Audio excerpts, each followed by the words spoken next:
Our love is underlined.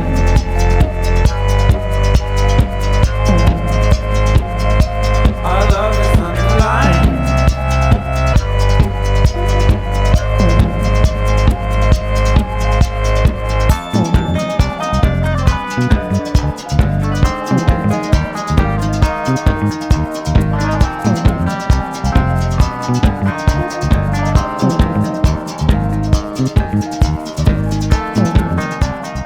I mean, touring in America couldn't be any more different, really, from touring in Europe or England. Like the drives are insane. There's so much to look at here when you're actually traveling. Like, we really enjoy just looking out the window of the bus. She wants it all the time.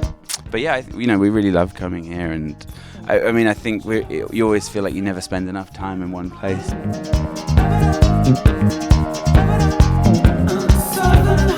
Yeah, there's still people who haven't heard the record. I mean, there's still billions of people that haven't heard the record. So I know, it's crazy.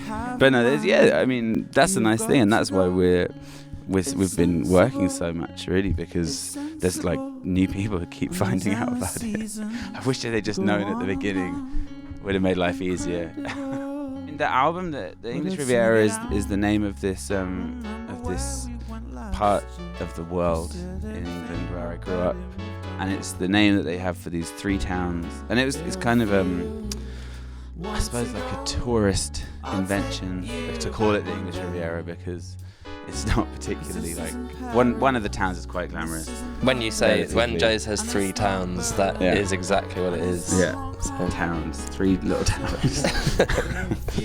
But it's this place which I have an amazing, I don't know, like nostalgia for, because I grew up and I spent all my summers there. And so it's the record is about maybe. It's remembering how it felt to grow up there, but remembering it with kind of rose-tinted glasses, because it is a small English town and there's not really much that happens. The tourist board are going crazy. In fact, the video for the Bay, they shut down the town for us to film the video. Like, they were like, anything you want, we'll do it. So they were very happy with everything. Let's make this happen on those endless seasons that go on and on. It's magical, but I'd sooner get out. Remember where we went last year? You said everything about it moved on your career, and you said if you want to go. And we did our kind of vocal harmony group version of the Bay, which we always feel a bit sort of dirty about afterwards. Not Tokyo, if you want to go, I'll take you back one day. It feels so good. There's like, when you get nominated for the Mercury, there's just very obvious things that happen immediately, like that people want to talk to you, and like more people want to talk to you. I mean, I think like you sell more records. The sort of, for us at least, the sort of age range of maybe our sort of listeners went up a bit. So all of a sudden, like my mum's friends and stuff were saying, "Oh, I see your son's doing very well." Average listenership kind of shot up to 50. You're never running from this town, and you think yourself you'll never get anything better than this, 'cause you're going round in circles,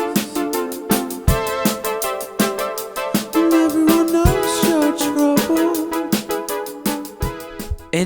The Mercury Prize is a very I suppose it's like, it has this air of a respectable ceremony. It's like the Oscars, and I mean, it was just, I suppose what happens in the UK is that if you're involved in that whole nomination thing, people take you seriously, I suppose. And I think that's what it feels like when you're there. It's like maybe all the people that didn't like you before have to reassess their opinion. I mean, personally, I feel just proud that we've just done stuck to doing what we've been doing for a while. And it feels like everyone who's been involved in it has always had this feeling that this is interesting and something is like it's going somewhere, and it's nice that was true. And that we weren't wrong. I don't know, you know what I mean? It's nice. It's more, the feeling is more like, although the sound of the records has changed, I mean, I don't think it feels like it's not like we've had to compromise ourselves for this to happen, which is nice.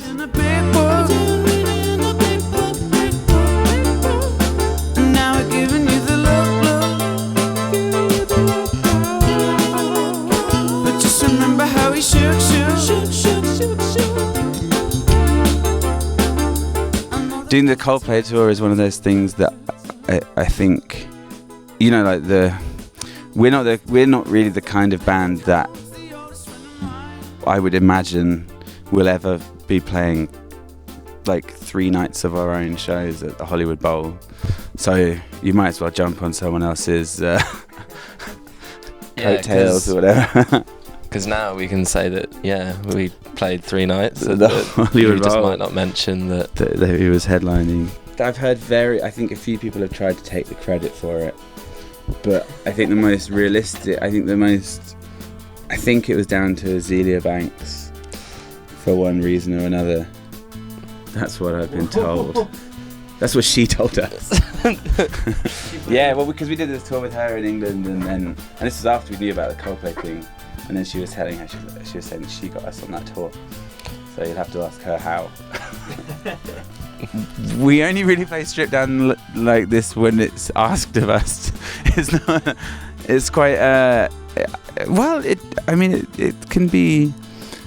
Sometimes, I think you know, like there's some songs like The Bay or whatever. Oh yeah.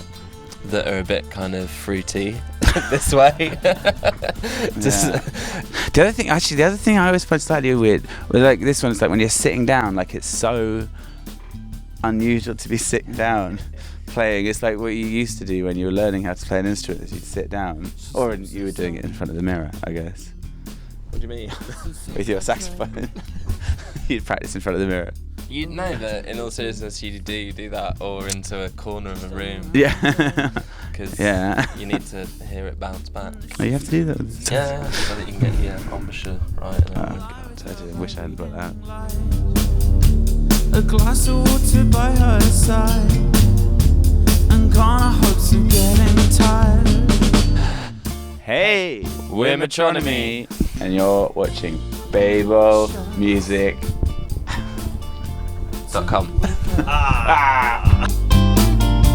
Count every second on every clock.